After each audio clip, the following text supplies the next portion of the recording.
Hello everyone. Today we will continue Control and Coordination class 10th, and in today's class we will cover the hormonal system or the endocrine system. So let's start. So what do you understand by gland? Basically gland क्या होता है?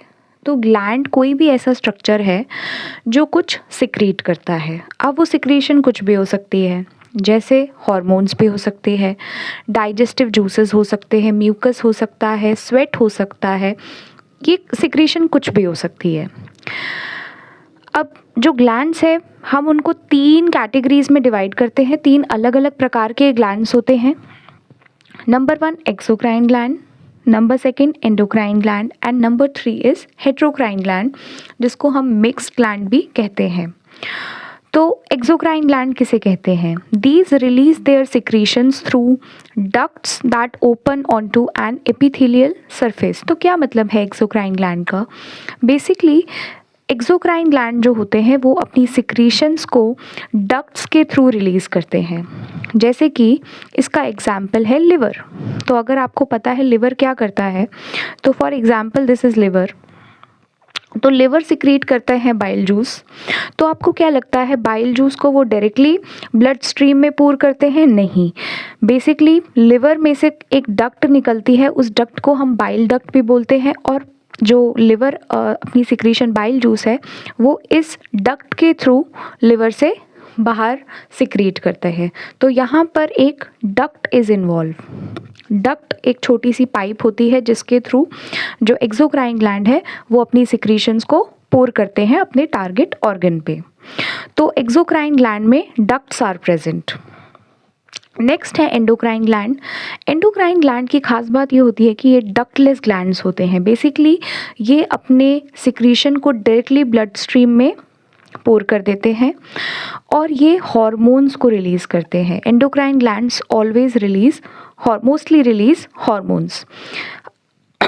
अब endocrine glands के example है pituitary gland, thyroid gland, adrenal gland, pineal gland, ovary and testis. तो ये जितने भी ग्लैंड्स हैं ये सब के सब अपनी जो सिक्रीशन है वो डायरेक्टली ब्लड स्ट्रीम में पूर करते हैं और किसी भी डक्ट्स की मदद से अपनी सिक्रीशन को टारगेट ऑर्गन तक नहीं पहुंचाते हैं. And last is heterocrine gland और मिक्स ग्लैंड. तो इसका एग्जाम्पल है पैनक्रियाज. बेसिकली हेट्रोक्राइन ग्लैंड होता क्या है, इसके पास दोनों पार्ट्स होते हैं, एंडोक्राइन पार्ट भी होते हैं और एक्सोक्राइन पार्ट भी होते हैं. पैनक्रियाज में जो डाइजेस्टिव जूस सिक्रीट करता है वो वाला जो पार्ट होता है that is exocrine in nature, क्योंकि अगर आपको याद है पैनक्रियाज में से भी डक्ट निकलती है और उस डक्ट के थ्रू ही पैनक्रियाटिक जूस डिओडेनम में रिलीज़ होता है. बट पैनक्रियाज जो है वो इंसुलिन हार्मोन को भी रिलीज़ करती है और जो इंसुलिन हार्मोन है और ग्लूकेगॉन हार्मोन है वो डायरेक्टली ब्लड स्ट्रीम में पूर करता है. तो पैनक्रियाज का वो वाला पार्ट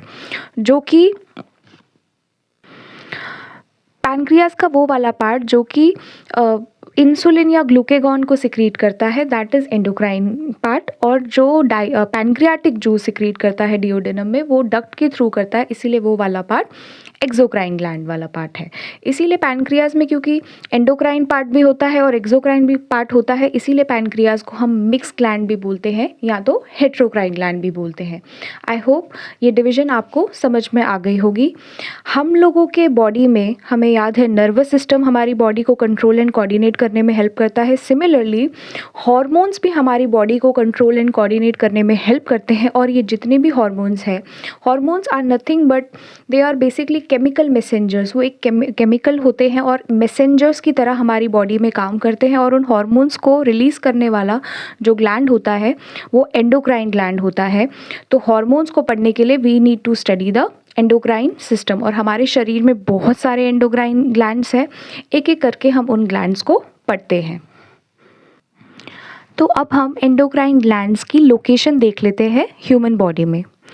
तो सबसे पहले हमारे ब्रेन के पास में यहाँ पे समवेयर हेयर हाइपोथैलेमस प्रेजेंट होता है। हाइपोथैलेमस अगर आपको याद होगा तो फोर ब्रेन में एक पार्ट था डाइनसेफेलॉन, डाइनसेफेलॉन का ही जो फ्लोर है उसको हाइपोथैलेमस कहते हैं। तो hypothalamus is also an endocrine gland. उसके बाद हाइपोथैलेमस के नीचे आप देख सकते हैं ये जो आउटग्रोथ जैसी है, फेरेंजियल आउटग्रोथ है, this is nothing but your pituitary gland, और पिट्यूटरी ग्लैंड को हम मास्टर ग्लैंड भी कहते हैं। और फिर यहाँ पर साइड में कहीं पे ब्रेन में ही पीनियल ग्लैंड भी प्रेजेंट होता है। फिर हमारे जहाँ पे विंड पाइप होती है, ट्रैकिया होती है, वहाँ पर एक ग्लैंड प्रेजेंट होता है जिसे हम थायराइड ग्लैंड बोलते हैं। और थायराइड ग्लैंड के ऊपर इस तरीके से चार ये जो आपको ग्रीन डॉट्स दिख रहे हैं, इनको पैराथायराइड हार्मोन भी कहते हैं। और यहाँ पर नीचे इस वाले पोर्शन में यहाँ पर एक ग्लैंड प्रेजेंट होता है, इसको हम थाइमस ग्लैंड कहते हैं। और दिस इज़ आवर किडनी, और किडनी के जो ऊपर ग्लैंड होते हैं उनको हम एड्रीनल ग्लैंड बोलते हैं या सुपरा रीनल ग्लैंड बोलते हैं। यहाँ पे this is pancreas, pancreas is also an endocrine gland. और फिर मेल्स के केस में टेस्टिस प्रेजेंट होता है और फीमेल के केसेस में ओवरी प्रेजेंट होते हैं। तो ये सारे एंडोक्राइन ग्लैंड्स प्रेजेंट होते हैं ह्यूमन बींग्स में। pineal gland, hypothalamus, pituitary gland, parathyroid gland, thyroid gland, thymus gland, adrenal gland, pancreas and testis in male and ovary in female. तो आई होप आपको ये लोकेशन समझ में आई होगी। अब हम एक एक करके इन सारे के सारे ग्लैंड्स के फंक्शंस देखेंगे, और अगर मान लीजिए वो जो हार्मोन्स है वो कम या ज़्यादा रिलीज़ होते हैं तो उनकी वजह से बॉडी में कोई ना कोई डेफिशिएंसी या डिजीज़ पैदा होती है, तो कौन से हार्मोन की कमी या ज़्यादा होने से कौन सी डिजीज़ होती है, आइए अब हम ये समझते हैं। ओके, तो सबसे पहला एंडोक्राइन ग्लैंड जो हमें पढ़ना है वो है पिट्यूटरी ग्लैंड। तो पिट्यूटरी ग्लैंड हार्मोन रिलीज़ करती है जिसका नाम है ग्रोथ हार्मोन। पिट्यूटरी ग्लैंड बहुत सारे हार्मोन्स को रिलीज़ करती है, लेकिन हमारे सिलेबस में सिर्फ ग्रोथ हार्मोन है। और दूसरा हार्मोन है ADH, एंटी ड्यूरेटिक हार्मोन बोलते हैं इसे। ये भी पिट्यूटरी रिलीज़ करता है, लेकिन पिट्यूटरी में ये बनता नहीं है, पिट्यूटरी सिर्फ इसको रिलीज़ करता है। बेसिकली ये बनता हाइपोथैलेमस में है, इसको वैसोप्रेसिन भी कहते हैं। पिट्यूटरी जो हार्मोन रिलीज़ करता है, सिक्रीट करता है, वो ग्रोथ हार्मोन है। और ग्रोथ हार्मोन का क्या फंक्शन है, जैसे कि नाम ग्रोथ हार्मोन से हमें समझ में ही आता है, it regulates the growth and development of the body. तो हमारे शरीर में जो भी ग्रोथ होती है वो पिट्यूटरी के द्वारा सिक्रीट किए गए ग्रोथ हार्मोन की वजह से ही होती है। तो जो भी हमारे मसल्स की ग्रोथ होती है, हमारे बॉडी का ग्रोथ होता है, it's all because of this growth hormone. और अगर आपको पता है, अगर आप समझ ही सकते हैं, अगर ग्रोथ हार्मोन जो है वो किसी की बॉडी में पिट्यूटरी ग्लैंड कम प्रोड्यूस होता है, कम सिक्रीट होता है, तो ऐसे व्यक्ति जो होते हैं उनको एक डेफिशिएंसी डिजीज़ हो जाती है जिसे हम ड्वार्फिज्म भी कहते हैं। और दूसरा हार्मोन है ADH। बेसिकली ये यूरिन के कॉन्सेंट्रेशन को रेगुलेट करते हैं। बेसिकली यूरिन में कितना वाटर का कॉन्सेंट्रेशन होगा, ये सब कुछ कंट्रोल करता है एंटी डायूरेटिक हार्मोन। और अगर ADH की मात्रा कम हो जाती है, पिट्यूटरी ग्लैंड कम ADH को सिक्रीट करते हैं, तो उससे एक डिजीज़ हो जाती है जिसे हम बोलते हैं डायबिटीज़ इंसिपिडस।